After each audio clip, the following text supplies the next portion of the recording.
এই সমঞ্চে উপস্থিত মাননীয় প্রধান অতিথি, সম্মানিত বিশেষ অতিথি, শ্রদ্ধেয় মুরব্বী, আমার ছোট বড় ভাইয়েরা, আমি আমার বক্তব্যের শুরুতে জানাই আমার সালাম, আন্তরিক শুভেচ্ছা ও অভিনন্দন। আমি প্রথমে স্মরণ করছি মহান রব্বুল আলামিনকে, যিনি আমাকে দাঁড়িয়ে দু একটা কথা বলার সুযোগ দিয়েছেন। সেই সাথে স্মরণ করছি মহান মানবতার শিক্ষক হযরত মুহাম্মদ মুস্তাফা সাল্লাল্লাহু আলাইহি ওয়াসাল্লামকে, যিনি না হলে সেই অন্ধকার যুগ আজ আলোতে প্রবেশ করতো না। সময় সংক্ষিপ্ত হওয়ার কারণে আমি বেশি কিছু বলতে পারবো না, কারণ মাননীয় সভাপতি মহোদয়, সম্মানিত বিশেষ অতিথিবৃন্দরা বক্তব্য রাখবেন। তাই আমি অল্প কথা বলে আমার বক্তব্য শেষ করে দেব। আমি প্রথমে শুভেচ্ছা জানাচ্ছি যারা কুইজ প্রতিযোগিতায় অংশগ্রহণ করেছ, এবং সেই সাথে শুভেচ্ছা জানাচ্ছি আজকের বিজিত দলকে। সেই সাথে হাজারো ফুলের শুভেচ্ছা জানাচ্ছি গোল্ডেন লাইফ কল্যাণ ট্রাস্টের সকল সদস্যবৃন্দকে, গরিব ও মেধাবী শিক্ষার্থীদেরকে বিনামূল্যে বই বিতরণ করার জন্য। হয়তো তোমাদের এই উদ্যোগের কারণে আজ অনেক শিক্ষার্থী বিনামূল্যে বই পাবে,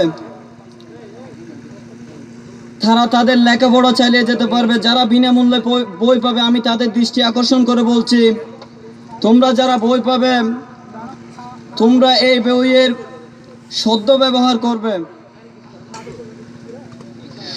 তোমরা তোমাদের পড়ালেখা সব সময় চালিয়ে যাওয়ার জন্য চেষ্টা করবে। হয়তো তোমাদের মধ্যে থেকে কেউ হবে ব্যারিস্টার, কেউ বা ইঞ্জিনিয়ার, আবার কেউ হবে ব্যাংক অফিসার। তাই আমার একটা অনুরোধ, তোমরা ভালো করে লেখাপড়া করবে। আজকের এই সমঞ্চে আমাদের সমাজের প্রায় মানুষ উপস্থিত আছেন। আজ আমি একটা কথা স্পষ্টভাবে বলে দিতে চাই, তোমরা যারা গোল্ডেন লাইফ কল্যাণ ট্রাস্টে আছো, তোমরা অনেকে আমাদের বড় ভাই, অনেকে আমাদের সমবয়সী। তোমাদের উপর নির্ভর করতেছে ভবিষ্যৎ কীভাবে চলবে এই সমাজ। বর্তমান অনেক মুরব্বীরা আমাদেরকে বলে থাকেন, এই সমাজটা আমরা সবাই এক হয়ে যেমন চালিয়েছি, তেমনি তোমাদেরকেও এই সমাজটা চালাতে হবে। আমি মনে করি বর্তমান আমাদের সমাজে যারা যুবক আছেন, তাদের সাথে আপনারা যারা গোল্ডেন লাইফ কল্যাণ ট্রাস্টে আছেন, তোমাদের সাথে সংঘর্ষ হওয়া শুধুমাত্র একটা সময়ের ব্যাপার হয়ে দাঁড়িয়েছে। তাও সেটা তোমাদের জন্য। আমার শ্রদ্ধেয় মেজর মামা যে কোনো এক সময় আমাদেরকে বলেছিলেন, তোমরা যেই গ্রুপে থাকো না কেন, যেই সমিতিতে থাকো না কেন, তোমরা সবাই এক হয়ে থাকবা, সবাই একজনের সাথে অন্যজন বন্ধুত্বপূর্ণ আচরণ করবা। কিন্তু সেটা তো তোমরা করো নাই। আমাদের সমাজে অনেক মানুষ ও যারা তোমরা গোল্ডেন লাইফ কল্যাণ ট্রাস্টে আছো, তারাও অনেকে জানে না বর্তমান আমাদের সমাজে তিনটি সংঘ, একটা হচ্ছে এনএ প্রপার্টিজ, একটা গোল্ডেন লাইফ, আরেকটা হলো ইয়ংস্টার কল্যাণ ট্রাস্ট। অবশ্যই এনএ প্রপার্টিজ নিয়ে কারো কোনো মাথা ব্যথা নাই।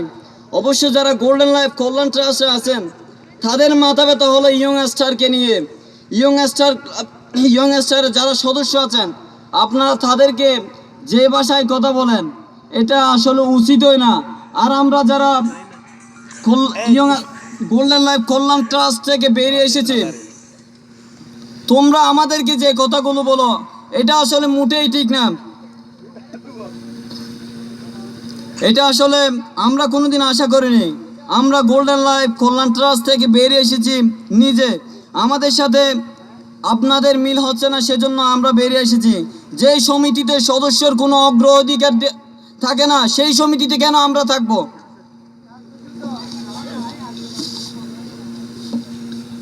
যদি কোনো সময় বা কোনো জায়গায় আমাদের সমাজের কোনো লোক, যদি কোনো দুইজন ঝগড়া বা জাতি করে, স্বাভাবিক কথা কাটাকাটি হয়, আমরা যদি সেখানে তিনজন থাকি, আমাদের দায়িত্ব হলো দুইজনকে দুই দিকে নিয়ে যাওয়া, কারণ আর যাতে কোনো ঝগড়াঝাটি করতে না পারে। কিন্তু সেখানে যদি 10জন থাকা সত্ত্বেও কেউ যদি একটু প্রতিবাদ না করে, ওই ঝগড়া দেখে হাসাহাসি করে, তাহলে তো আমি মনে করি এটা একতা না, এটা একাকী।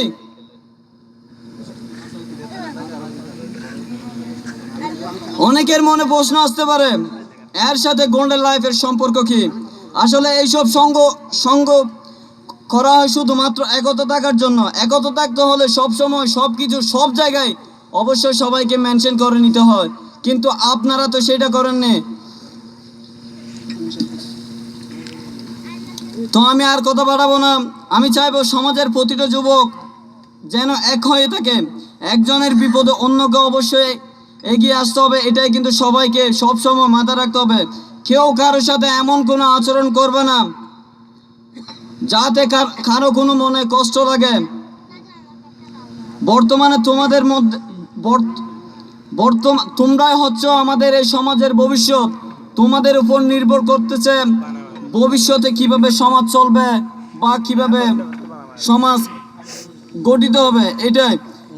আর বর্তমান যে অবস্থা চলছে সমাজে, সমাজ পাল্টে যাওয়ার সময়টা শুধুমাত্র একটা সময়ের ব্যাপার হয়ে দাঁড়িয়েছে। তাই আমি গোল্ডেন লাইফ কল্যাণ ট্রাস্ট এবং ইয়ং স্টার কল্যাণ ট্রাস্টে যারা আছেন এবং গোল্ডেন লাইফ থেকে যারা বেরিয়ে গেছে তাদের সবাইকে বলতে চাই, দয়া করে তোমরা যেই গ্রুপ করো না কেন সবাই এক হয়ে থাকো।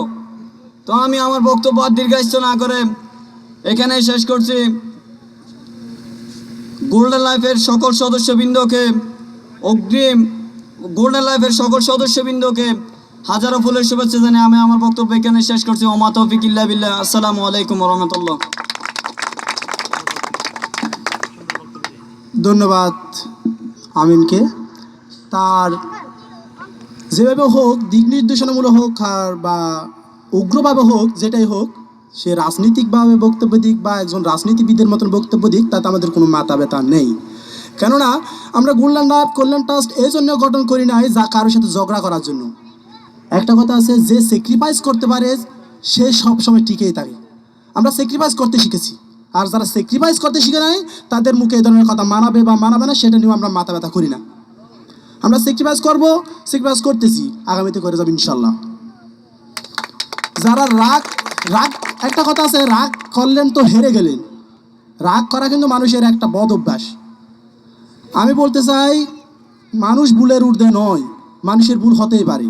সে ভুলটাকে অবশ্যই ক্ষমার দৃষ্টিতে দেখে বা যেভাবে হোক, আমরা ভাই বন্ধুদের মধ্যে অনেক কিছু কথা কাটাকাটি বা বিভিন্নভাবে হবে, সেই কথা নিয়ে যদি কেউ রাগ করে তাহলে তার মধ্যে, আমি বলতে চাই, তার মধ্যে মনুষ্যত্ব বলতে কিছু আছে না, সে নিজেই চিন্তা করে দেখবে। সেটা আমাদের বলার কিছু নাই। তাকে আমি তারপরে ধন্যবাদ জানাচ্ছি আমাদের অনুষ্ঠানে উপস্থিত হয়েছে সেই জন্য। হয়তো তিনি অনেক রাগ করছেন, সে অনেক রাগের মধ্যে ছিল, তাকে কে বা কারা কীভাবে কী বুঝিয়েছেন সেটা নিয়ে আমাদের কোনো মাথা ব্যথা নেই। আমি তাকে তারপরে আহ্বান জানাবো, সে যেন ভবিষ্যতে আমাদের সাথে এভাবেই সাহায্য হোক বা যেভাবে হোক আমাদের সাথে থাকে। ধন্যবাদ আমিন ভাইকে আমাদের অনুষ্ঠানে এসে তার মনের ভাব প্রকাশ করার জন্য। আমি রোমনকে আহ্বান জানাচ্ছি পরবর্তীতে।